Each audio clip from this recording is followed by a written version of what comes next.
2026-এর বিধানসভা নির্বাচনের প্রাক্কালে কোচবিহার জেলার মেখলিগঞ্জে ঘর গুছিয়ে নিল শাসক দল তৃণমূল কংগ্রেস।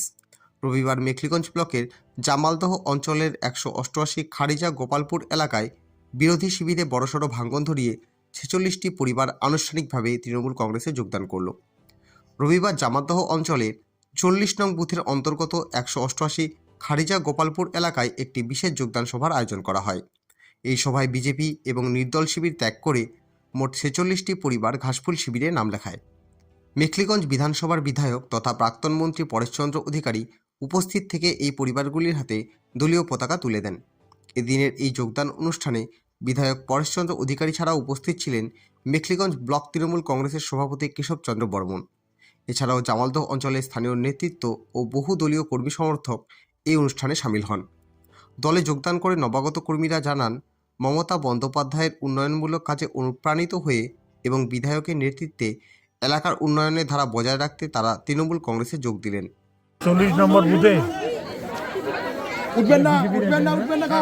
বিজেপি থেকে বিজেপি এবং নির্দল থেকে 46টা পরিবার তারা আজ এই সভায় তারা যোগদান করলেন। এই এলাকার মানুষ তারা দীর্ঘদিনেই লড়াই আন্দোলন নিয়ে ব্যস্ত এবং তারা মমতা বন্দ্যোপাধ্যায়ের নীতিতে বিশ্বাস করে এসআইআর ভাওতা এবং এইসব বিষয় নিয়ে তারা শঙ্কিত ছিল। তারা আজ সকলে মিলে তৃণমূল পার্টিতে যোগদান করলেন।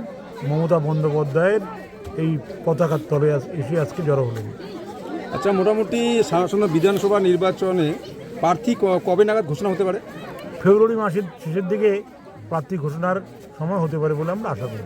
আচ্ছা, প্রার্থী ঘোষণার আগেই মেখলিগঞ্জ মহকুমা জুড়ে কেমন সাড়া পাচ্ছে নাকি তৃণমূল কংগ্রেসের পক্ষ থেকে? আমরা যেখানেই যাচ্ছি সেখানেই মানুষ জানতে চায় যে প্রার্থীরার বিষয়ে এবং জানতে চায় তারা যে এই এসআইআর নিয়ে তারা যে হুমকি দিচ্ছে এই হুমকির বিষয়ে মমতা বন্দ্যোপাধ্যায় যে আশ্বাস দিয়েছেন একজনও বৈধ ভোটারকে যাতে তারা আমাদের যাতে এই ভোটার তালিকা থেকে যাতে নাম বাদ না যায় তার জন্য তারা ব্যবস্থা করবেন। মমতা বন্দ্যোপাধ্যায়ের এই কথার আশ্বাসেই তারা আমাদের পাশে আছে।